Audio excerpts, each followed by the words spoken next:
Welcome to the PIC Family Voices podcast, a space for families of children and youth with disabilities and special healthcare needs and the dedicated professionals who support them. Join us as we dive into topics from early childhood and healthcare to education, behavioral health, and life after high school, everything that shapes our shared experience. Our mission is to equip you with the insights, resources, and a supportive community to help you navigate this journey in ways that work for you, your family, and the people you care about.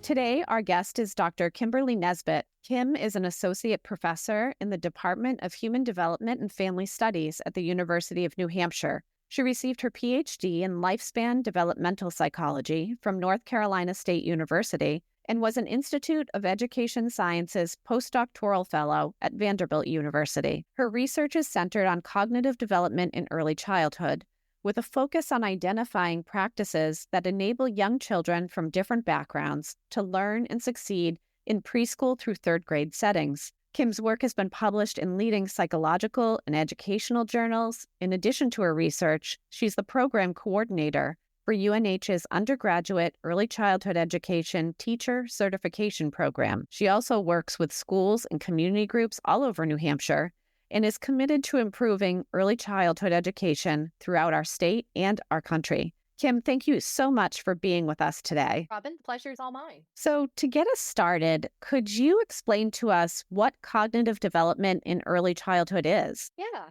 Cognitive development in early childhood is really all about how young children learn, explore, and figure things out. It involves their abilities to understand the world around them, solve problems, develop memory and language skills. This process includes learning to recognize shapes and colors, understanding numbers, and starting to use words and sentences to communicate. It's like the brain is building a toolkit for learning and interacting with the world. Cognition comes from our brains. So when I think of cognition, think of your mind. The brain is like a powerful engine that drives cognitive development, helps children learn, to remember, and to grow, and it grows every day. What I find really cool about cognitive development in early childhood is that when children are young, their brains are growing really fast. This growth helps them learn new things every day, like how to talk, how to walk, and how to play. It's important to provide children with lots of opportunities to use their brains. The more they use their brains, the stronger their cognitive skill set gets. Think of the brain as a muscle that we just need to exercise like every other muscle. What is great here is that children are just starting to learn about the world. So there are a lot of new things for them to learn every second of their lives. So a lot of things to exercise. This can come from simply giving them things to touch, see, hear, smell, and taste, and the everyday things that make up our amazing lives. That's amazing. It sounds to me like, based on the way you just described it, there might be different areas of growth that come into play with cognitive development. Can you break those down for us a little more distinctly? Absolutely. So there are quite a few important things that happen in our earliest years that are impacted by our brain development and impact how we think and perceive the world. A big one is just our memory. This involves children's ability to remember and know things. It's their mental library of how and where they store information. This includes their memory for personal experiences and events, which we call episodic or iographical memory, as well as memory for general knowledge about how the world works, which we call semantic memory. In early childhood, a big episodic or autobiographical memory milestone includes establishing our first memories, which is something we can still recall to this very day. I can remember my first memory, from dating back to when I was a little kid, and I bet you can too. So you can really think about how important this is for us forming our initial memories and of events and experiences. On the semantic memory side of things, children are well-equipped little scientists to constantly learn new things about our world and are learning new ways to understand and to navigate this world. So memory, though, there are kind of a couple of specific types of information that we learn that are really important. I would want to highlight to families today. Great. So one big memory component is language. We are learning language. This includes learning to understand and use it too. So we understand what you're saying, and we, like I am right now, am using it. Children can begin to form sentences, learn new words, and understand more complex instructions from birth to age 5. So across these early years, we're learning all kinds of cool things. The growth in language skills over these early years is truly amazing to watch as they develop their own way of communicating with the world. The journey is unique for every child, though. And it is fascinating to see children transition from babbling and making their first sounds to their first words to building bigger vocabularies in their first years of life. When they enter toddlerhood, we get to see them learn to build sentences and to better express their thoughts. These thoughts that they have in their head, they can get them out to you, and they're learning to do that. And they do this to help them interact with others. And it's really just magical to see. Yeah, my favorite part of early childhood with my kids was when they began to engage with others and speak in sentences. It was like their personalities really started to emerge. You could really see who they were, the things they were saying and the way they were saying them. But I'm curious, from birth to 6 months, is that too early for parents and caregivers to start thinking about this kind of language development that you're talking about? Are there things that families can do to help language skills in babies that young? Absolutely. There's so much we could be doing from the very first days of life that support language development. So learning to communicate with others requires us not to both speak and listen. So communication and language development both is about what we receive and what we express. So from birth, children are learning how to communicate with others. When you respond to their cries, they learn that if they make a sound, somebody responds to them. That's communication. They are also learning how to talk every time you talk to them. Learning to understand what others are saying emerges well before we ourselves start to speak. You probably saw this with your own children. They responded to what we are saying. They will smile when you say a word they know. They will look for and follow your gaze when you refer to things in their environment. From day one, children are looking for patterns in the world. The more you talk, the more you give them information to develop this understanding of what you're saying in your language and to understand the world. This even extends beyond language. We also see that children are developing a grasp of the basic concepts like numbers, shapes, colors, and size. So this is highly related to the language development. So language and understanding and developing words and understanding words helps us develop these bigger concepts. Children learn to also do great things like categorize objects and understand simple math concepts because they now have the language to do that. We actually call this ability of being able to understand bigger concepts about how our world works conceptual development. We will see this skill in action when our children begin to know their numbers and count. We will also see how skills they are making sense to the world when they categorize things into groups. Children start to sort objects by how they look, often by color and shape. We also start to see them develop sophisticated understanding of how things are used. We can color on paper. So they might learn things like we can color on paper and sidewalks with chalk, but we can't color on our walls and couch. That's conceptual development. They're understanding that under certain conditions, I can color, and on other conditions, I cannot. And so these are very complicated and very important skills that they're learning because they now are developing the language to understand you and respond to you, like shaking your head no when they do something wrong, even without saying the words, is communication.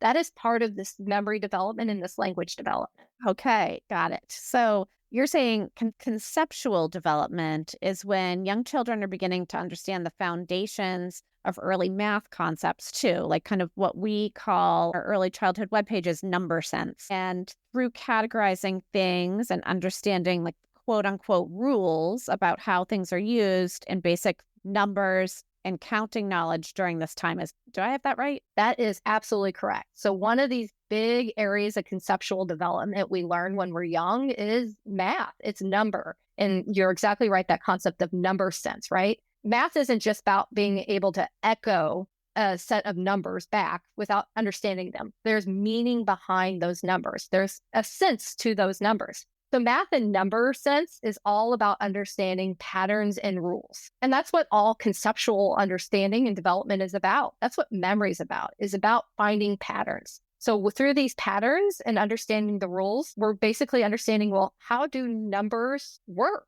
So for example, the idea that 2 follows 1 when we count, or that 10 cookies is a lot more than 5 cookies, that's number sense, right? I'm learning these patterns that 2 follows 1 when I'm counting, or that I really want my sister's pile of 10 cookies and not my pile of 5 cookies. So being able to group things or to create patterns, for example, I will say I'm a big Taylor Swift fan. And so thinking about friendship bracelets, you develop your pattern. I'm going to do a red bead, then a blue bead, and then a red bead. And knowing what comes next is my blue bead, that's patterning. And so all of these things together help build this number sensibility. So we're teaching them to do those things. Helpful to be able to understand the regularity of numbers, shapes, and other elements in math. And that's a big component of conceptual development. Well, that's great. Thank you for breaking that down for us. What do early math skills look like for babies, toddlers, and then like preschool, kindergarten age children? I'm assuming that there's some very distinct differences with these age groups. Very much so.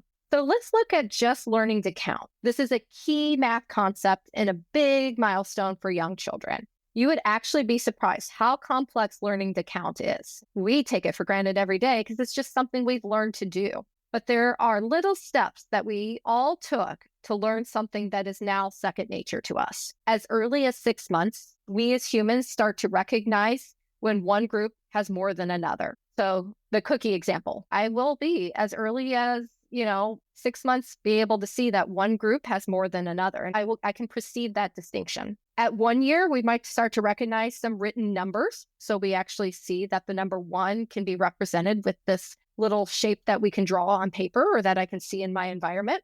And we'll actually start to say numbers ourselves. But you've got young children, you see they often say them out of order. So they start to grasp that there are numbers and there's distinct words for numbers. We just might not have that order exactly down pat when we're 1 year old.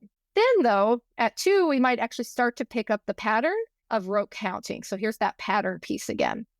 And we might actually start to recognize our numbers up to 10. So now that we started picking up on the pattern of numbers, we get more reliable to counting up to 10.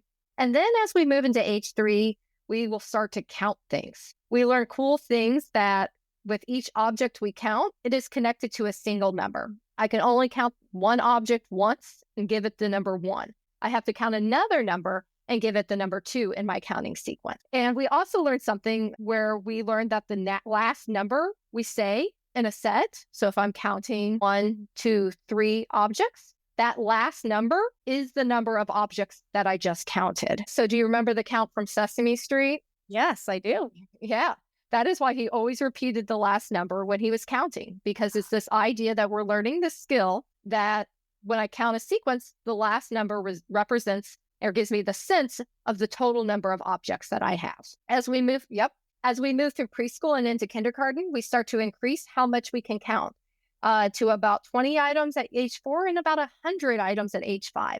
So this is very similar to vocabulary.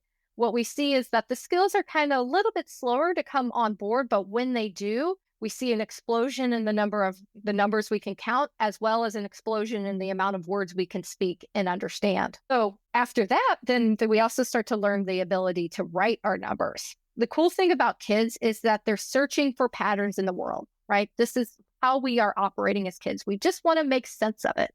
So we are very lucky as caregivers that we just need to focus on exposing them to numbers and counting.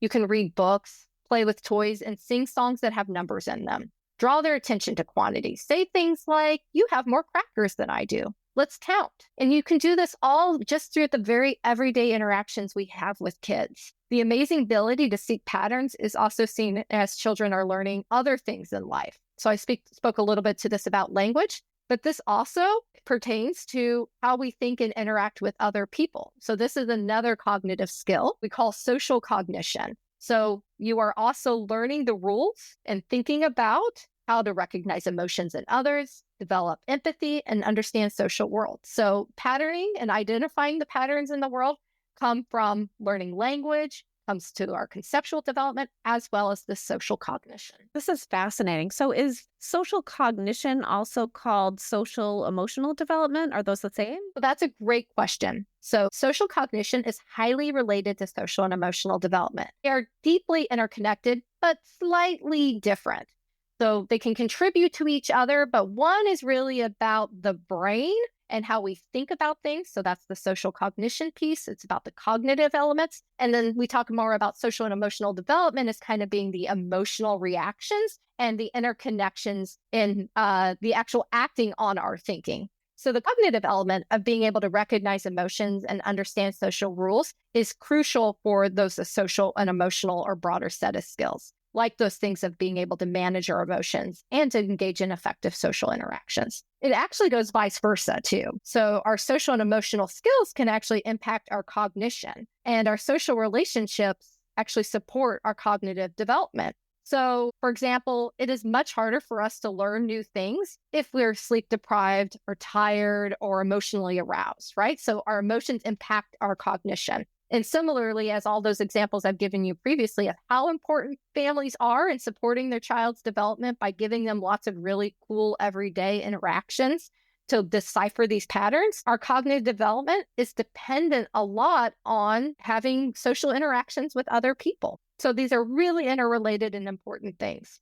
Another great example of the deep connection between cognition and social and emotional development is the connection between our ability to regulate our emotions and our ability to regulate our thoughts or cognition. So there's regulation happening both in the social and emotional side of things, as well as in the cognitive side of things. And so on the cognitive side of things, we tend to talk about this as things like, can you pay attention? Can you focus? Can you control your thoughts? Whereas on the emotional side, we tend to talk about things like being able to calm down if we are upset, or be able to maybe say things in a different way to make our friends feel better. So this skill, though, is another really key element of cognitive development. These skills of being able to pay attention, to focus, and to control our thoughts. And what's really cool about these skills, and these are skills that I really got into studying since I was in grad school, are important because they are foundational to these other things that I've already talked about. So being able to develop your memory, to be able to learn language, to be able to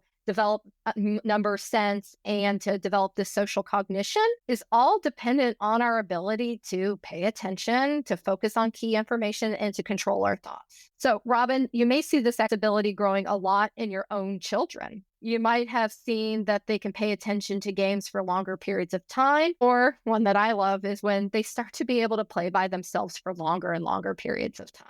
They learn to also do things like pausing and think before they act. They learn to think ahead and decide what they need to do. They learn to switch gears and find new solutions when their plans don't work out. You might have also heard of all these skills go by the term executive functions. These are essentially the same concepts, right? It's the ability to control your thoughts. And that's your executive or your kind of like higher level thinking. So these executive function skills are the skills that help us manage our thoughts. What's great and how you'll see these things develop over time is that there's going to be a huge growth in these skills of these executive functions around 3 to 4 years of age. And so this is also coinciding with a lot of the coming on of our ability to develop more complex relationships and understand how the world works more complexly. So again, as these things grow, the other cognitive skills also grow. That's probably also why you are not really remembering your first memories from your life until you're about 3 to 4 years of age, right? So these things coincide together in the preschool years, and it really makes it one of my favorite years to study. So these executive function skills, in addition to supporting things like our memory and supporting things like our number, sense, and language development, also support very cool things like our ability to solve problems. So we need these if we want, and as humans are constantly solving problems in our world. It's a key skill that any employer will say they want in an employee is to be able to solve problems. And so these executive function skills allow us to start engaging what we call in goal-directed behavior in order to solve problems, right? We have a goal and a problem is that we need to solve is how do we get that goal? I want that cookie. How do I get that cookie? I want my dog to fetch the bone. How do I get him to fetch the bone I want? These are all problems that kids are solving in the world. So they start to solve problems. And this also contributes to being able to understand things like cause and effect. Like if I throw my rattle on the floor, mom and dad will pick it up for me, right? So this is cause and effect. I do this thing and they do it. And so they start to do things like solve problems, understand these concepts of cause and effects. We start to see in them the ability to use tools to achieve goals. So all these kind of really cool problem solving things are happening. So they might, in order to reach something that they hadn't been able to reach before, they might find a tool, or they might pull a string in order to get my, I have a string attached to a little pool cart. I realize that, I can pull the string to get the cart to me, even though I can't reach the cart because it's out of my reach. So they can start to do that things. They start to use tools. So these executive function skills, on top of being able to help us to solve problems, one reason for that is because we can be more creative in solutions for solving these problems. So these executive function skills So these executive function skills also support children's ability to think creatively and to engage in imagination.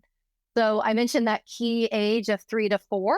Well, we start to see pretend play also emerging at this time. And so that, a reason for it, right? If I can control my thoughts and think and create goals and put ideas into my head that I project on my world, that allows me to engage in this imaginative play. So we see these amazing skills in action when our children start to engage in pretend play and come up with really creative solutions to solve problems. This is fascinating. So you talked a lot about toddlerhood and like them learning to plan and use tools and things like that.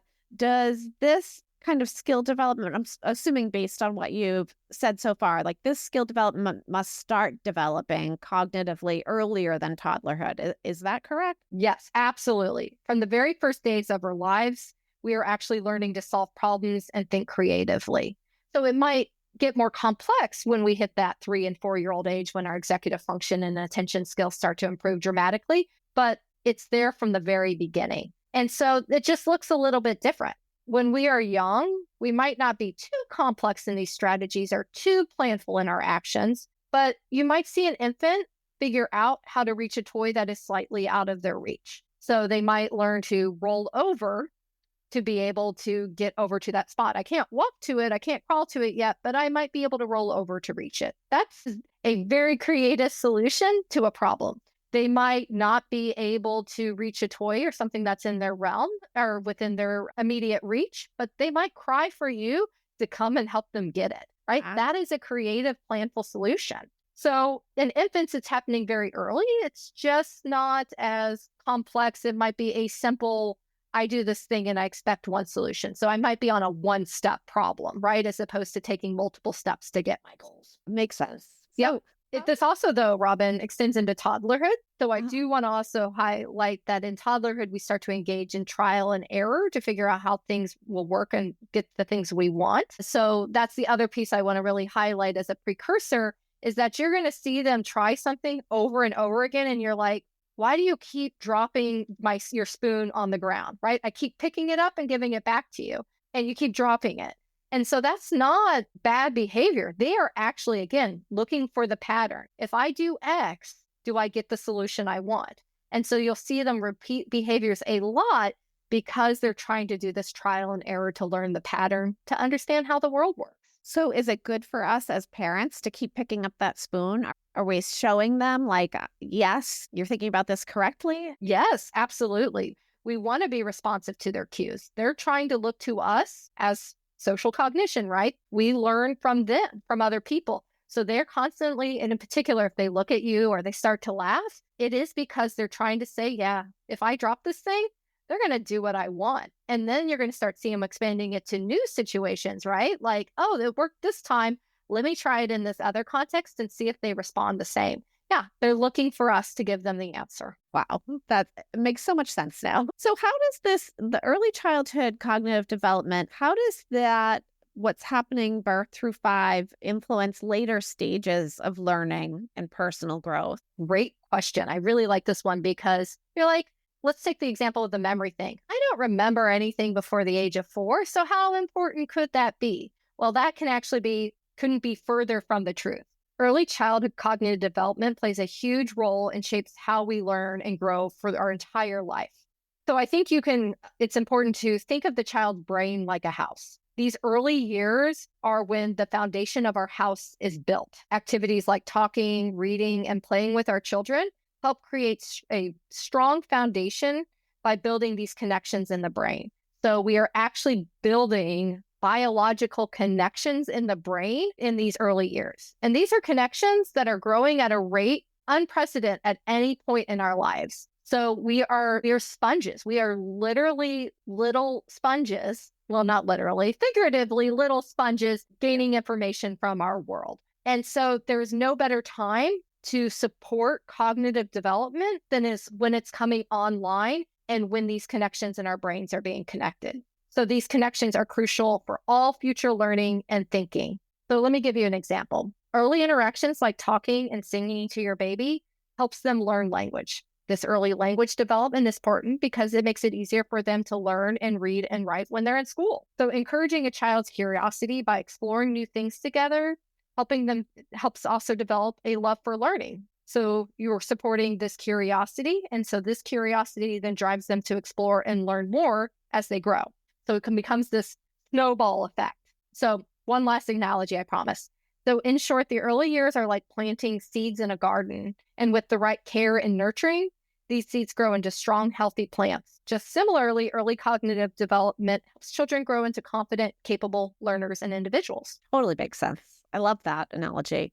As parents, we're inundated with information on all kinds of things when it comes to our children's development. One thing that I hear parents talking a lot about these days is screen time. And the information we get comes from all kinds of sources. Some are research-based, some are not. Can you talk a little bit about what the potential benefits and risks of screen time are for children this young, and how can we find a healthy balance in the early years?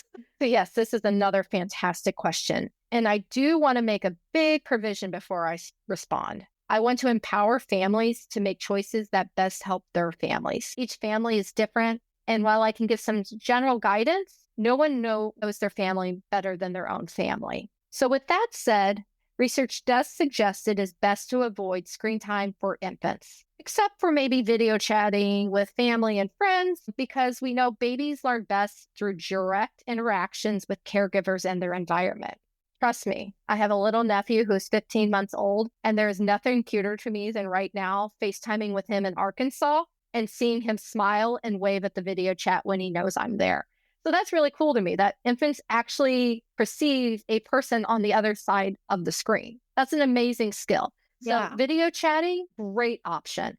But we want to make sure we are focused on social interactions and not passive screen time. Got it. So in addition, when children get a little bit older, there are some guidelines when they start to move into toddlerhood. So it does transition. So if you decide, and again, if you as a family decides to introduce screen time, try to watch it with your child to help them understand what they're seeing and make it a shared experience.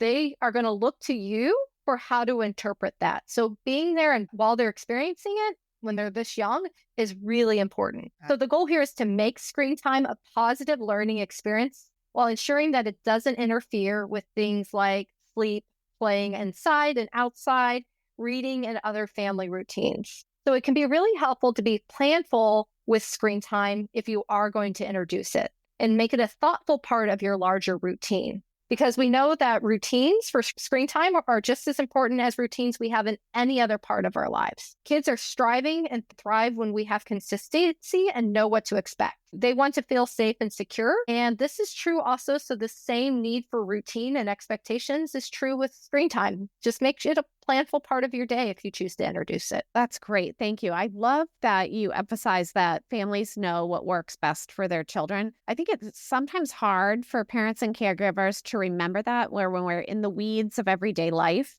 I know that you do a lot of work with schools and communities and families in New Hampshire. What do families ask you about cognitive development most often? It never ceases to amaze me how much families do every day for their children. This includes wanting to know that they are setting their child up for lifelong success. And there's lots of questions, right? About, am I doing things right? That is going to haunt us until our very last day because we want what's best for our children. And so families will often compare their child's development to the typical milestones and may actually start to worry that their child isn't meeting these milestones on time. And so I will hear from families, this is such things as including if their child isn't talking as much as they are other children at their age, or if they have trouble being understood by others, or even understanding the directions of other people in their environments. They may be concerned that their child is having difficulty paying attention or staying focused on tasks. This one becomes especially a concern that I hear from families when the school years approach. They may be concerned that their child is having difficulties with interacting with peers, understanding these social cues, or playing cooperatively. I cannot reinforce enough that each of these areas of cognitive development develops at its own pace, and it can vary from child to child. So while these milestones we tend to hold up can be helpful, they're not going to be the same for every child. So if you're not hitting that milestone when that exact day hits, that's not necessarily something to be concerned of.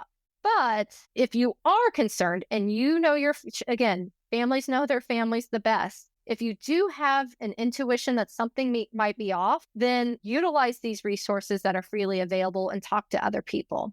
So I know your website has some wonderful resources for families.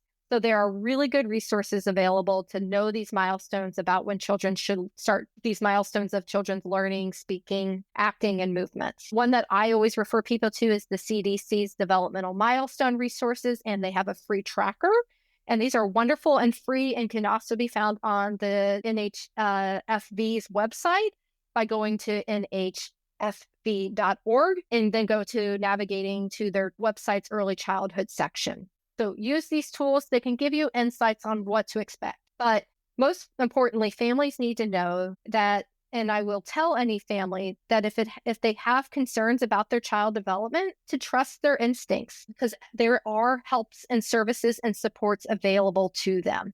So you can do this by even just starting to talk to your child's pediatrician about the things that you're seeing. There are other resources outside of your pediatrician, though, that I do want families to be aware of.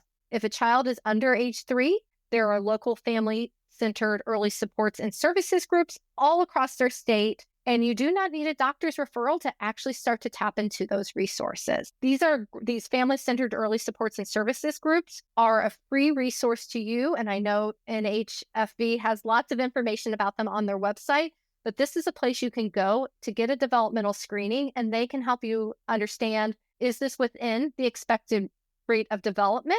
It might be a little bit slower than their brother was or their sister was, but still within a normal expected range. Or if this is something that you might want to follow up with additional testing and screening and get services for. So that's if your child is under the age of 3, these family-centered early supports and services groups are helpful. If your child is older to 3, then I would encourage people to contact their local school district about developmental screening. And as I already said, New Hampshire Family Voices is the central access point for developmental screening in New Hampshire, and families can reach out to them either through their website. I'm assuming if you're listening to this podcast, you probably access their website, but you can also just call them at 603-271-4525. That's 603-271-4525. to find out the most convenient location in your area to get a screening for your child. That's great. Thanks for that. And we'll put that information in our show notes as well. That's very helpful. And like I said, we have so much information coming at us as parents and caregivers. Helping us sift through this stuff is really huge. Thanks, Kim. That was so helpful. Like I said, we have so much information coming at us as parents and caregivers. Helping us sift through this is really a big help. I wonder if you are not an expert in cognitive development in early childhood, what else do you think you might want to know about this topic as a parent or a caregiver? Yeah, I think the most important thing I would have wanted to know or would want to know is that for anyone who ever has the privilege of interacting with young children, I want them to know how important the everyday moments of our lives are for supporting their child's cognitive development. Children, like I said before, are little sponges, just trying to make sense of the world around them. And we just need to give them that world. This doesn't mean having to buy the fanciest toys or electronics. Look for items that, that kids are interested in, items that encourage exploration and learning through play. Most importantly, I'd want them to know that it isn't as much about the things that I give my child, but how I interact with my child with those things. So I touched about this a little bit before when we're talking about screen time, but I just would want to reiterate that other humans are really the best toys and tools to learn about the world. So simply, I would say talk and play together. Engage in conversations with children where you ask questions and listen to their responses. Books are great conversation starters. As you read, don't hesitate to stop and ask questions about the story. Play with your children and give them opportunities to take the lead. Offer them choices and encourage them to decide what we should do next. Most importantly, please know that every child develops again at their own pace. So it's important to be patient and supportive of them. Celebrate your child's effort and progress, no matter how small. Your reinforcements boost their confidence and encourages them to love to learn and to want to grow. I love that you mentioned this because it is that time of year when parents and caregivers get marketed to about all kinds of toys and equipment we need to support our child's growth and development. So knowing that we already have what it takes as parents and caregivers is a big relief. It's more about that intentional time and interaction with your kiddos, like you said. One tool that's designed with this same philosophy in mind is the Room app. It's a free app, and it's developed by a cross-disciplinary team of early childhood experts to show families activities or interactions they can have while they're in the car or at the store during a diaper change. Have you heard about Room? Do you have any thoughts on that as a tool? Well, I have heard about Room. It's a great tool, and it's a great one to have in our toolbox and literally in our pockets as an app on our phone. I love that it's free and can provide us lots of wonderful ideas of ways we can use these everyday moments to support children's learning, growth, and development. You are correct. There is so much information out there, and it can be difficult to find the thing that really helps your family flourish in these everyday moments. Is a great one, but I also want to acknowledge some other great websites that I like to tell families about. One is PBS Kids for Parents. The National Institutes for Health, surprisingly, our federal government, has a website called Kids Environment, Kids Health that I find really helpful. They have lots of great songs. I would never have thought about going to the National Institutes for Health to learn great songs that I could sing to my kid. It's a wonderful resource. And another one I would want to mention is the Lego Foundation has this Learning Through Play resource. It's a free website as well, and they've got lots of great activities that are low cost, free things that you can do in your home to help encourage playful interactions with you and your children. Now, that last one for transparency, I do want to mention that I am fortunate to have funding from the Lego Foundation to support my active playful learning work, which is trying to take what I'm telling you to do with our youngest children and incorporate that into our kindergarten through grade 4 classrooms as well. Oh, that's interesting. Okay, so I'm going to put those resources in our show notes as well. We'll publish those links. But speaking of playful learning, can you tell us a little bit more about your playful learning work and how that relates to your cognitive development work? Yeah.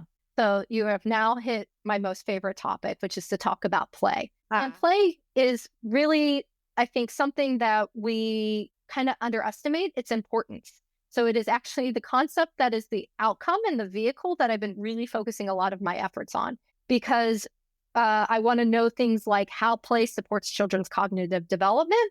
And I also want to know how we can make learning more playful. So I'm fortunate to work with amazing folks in New Hampshire to support the play-based learning legislation in our kindergartens. So there's actually a mandate in our state that kindergarten be play-based in nature. So I have been so fortunate to work with kindergarten teachers all over our state, to work with members in our Department of Education, to think about how to make learning more playful. Similarly, I have been now working across our country with another group. This is that Lego Foundation work to bring playful learning to these elementary grades. So all of this work is based on a very simple premise, the one that I just kind of was talking to you about all throughout this conversation so far. And this is the basic, simple premise, is that play is how children learn best. They learn best when because play is active, doing something. I'm not just passively watching that screen. I'm engaging with you as we're engaging in screen time. Play is social. So there is that part that it is all about